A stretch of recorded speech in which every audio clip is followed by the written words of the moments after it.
commémorons le 99e anniversaire de l'armistice 1918.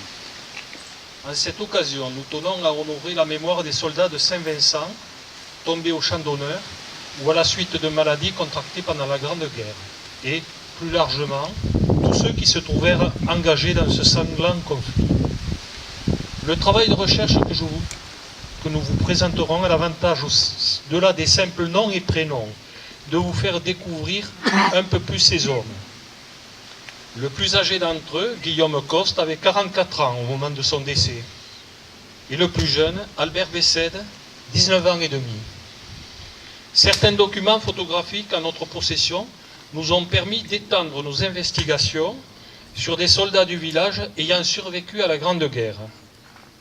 La liste présentée n'est donc pas exhaustive et nous serons heureux de poursuivre au-delà de cette publication nos études sur d'autres poilus de Saint-Vincent. Nous restons donc à votre disposition. J'associe à cette démarche mon ami Yves Delors qui m'a sollicité et aidé avec enthousiasme dans cette recherche. Je remercie de son soutien Madame le maire, mais également le conseil départemental de Tarn-et-Garonne et en particulier la direction départementale des archives. La liste des 22 soldats de cette petite commune montre combien nos campagnes étaient autrefois le cœur vivant et actif de la population de notre pays. Si aujourd'hui, votre commune compte moins de 300 habitants, à la veille de la Grande Guerre, elle en recensait plus de 500. Plus de la moitié des hommes mobilisés lors de la guerre de 14 étaient constitués de jeunes issus de la terre. Ils ont été contraints d'abandonner leur famille, leurs fermes et ateliers d'artisans à l'appel de la patrie. À l'issue de cette cérémonie, si vous le souhaitez, vous pourrez acquérir une plaquette détaillée et imagée de la vie de ces hommes. Aujourd'hui, 100 ans après, nous sommes fiers de raviver le souvenir de ces jeunes Autéjaciens. En leur mémoire, je vous demande et je vous invite à vous recueillir. Je vous remercie. 99 années ont passé depuis cette fin de matinée où ce 11 novembre 1918 à 11 h, sur le front les clairons ont surgi pour sonner le cessez-le-feu. Un conflit de 4 ans et demi s'achevait alors. Cette année, nous célébrons plus particulièrement le centenaire de 1917. Je vais maintenant procéder à l'appel de mort. Albert Moncuquet. Mort pour la France. Jean Perrier. Mort pour la France. Pierre Grimal. Mort pour la France. Guillaume Coste. Mort pour la France. Philistin Moncuquet. Mort pour la France. Irmin Garde. Mort pour la France. Frédéric Paillet. Mort pour la France. André Laflorencie. Mort pour la France. Pierre Baduel. Mort pour la France. Gabriel Calmette. Mort pour la France. Hubert Valette.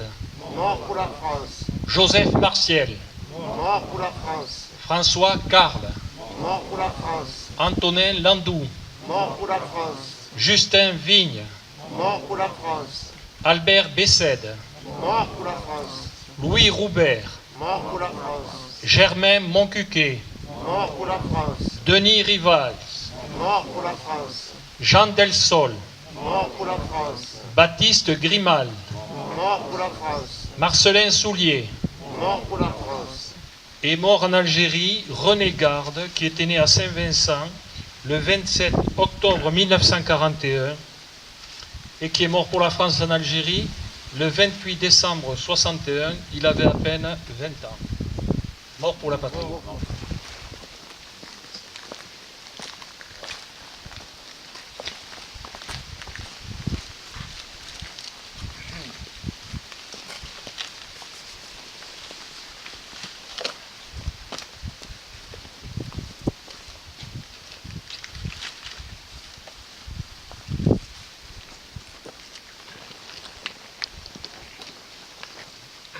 Aux morts.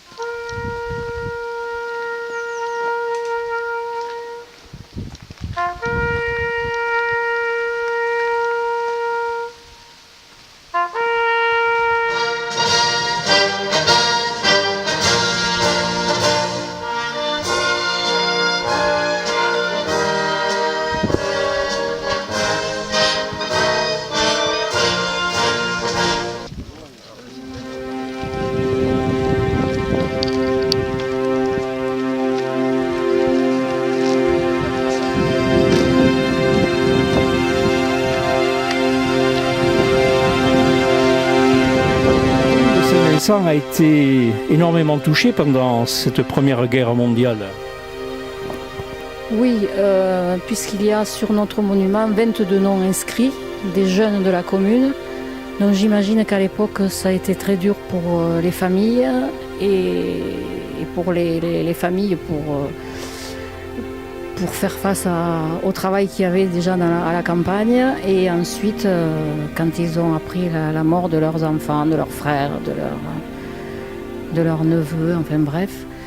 Et je suis particulièrement attachée à commémorer ces personnes parce que je ne manque pas un 11 novembre, même si quelquefois nous ne sommes pas très nombreux autour du monument. Aujourd'hui c'est un peu exceptionnel, il y a plus de monde, mais je le fais quand même et je le fais vraiment en pensant à toutes ces personnes qui sont restées là-haut sur les fronts ou ailleurs et qui ne sont pas rentrées dans les familles. Je pense que c'est très important. Ce qui manque quelquefois, je pense que c'est quelques jeunes. Bon, il y en a quelques-uns qui viennent, mais il faut absolument que ça continue et qu'on ne les oublie pas. Ma grand-mère, par exemple, a assumé seule la propriété et c'était très très difficile. Et là, je l'ai vécu, disons, elle nous l'a raconté. Donc là, c'est un peu plus près, puisqu'elle nous l'a raconté directement à nous. Donc, et c'est vrai que c'est par ces choses-là qu'on se rend compte de la difficulté de l'époque. Et il n'y avait pas les machines, il n'y avait pas toutes les commodités qu'il y a. Les gens partaient en vélo, les gens labouraient avec les vaches. Donc c'était très dur, et particulièrement à la campagne. Oui, aujourd'hui 11 novembre, enfin 12 novembre, mais dans les petites communes, on va dans les grandes communes d'abord le 11 novembre pour commémorer le 11 novembre. Et ensuite les petites communes le font soit l'après-midi 11, soit le 12. Aujourd'hui, 12 novembre à Saint-Vincent-d'Hontejac, nous avons fait une cérémonie un peu particulière parce que nous avons commémoré le mort du village, ce qui peut apparaître comme commun, mais un travail a été fait avec notre association Mémoire 82 pour donner une personnalité à ces hommes qui sont sur le monument aux morts, les 22 Ottéjaciens qui sont tombés lors de la Grande Guerre. Ce travail a été distribué à l'ensemble du village. Et l'association Mémoire 82, que j'ai le plaisir de présider, est très heureuse, après avoir fait un travail sur la commune de Caussade et sa paroisse de Saint-Pierre, sur les morts pour la France, de le faire pour Saint-Vincent-d'Hontejac. Se profile peut-être un travail maintenant sur Saint-Cyr. Décidément, on fait le tour du secteur de Caussade. Je m'intéresse aux deux, mais particulièrement sur la Première Guerre mondiale, parce que cette guerre est un peu particulière.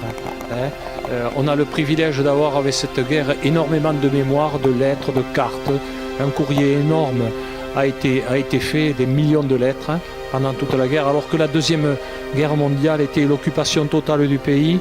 Et disons que la censure faisait qu'on n'a pas une richesse de documents sur la vie du poilu, sur la vie des soldats.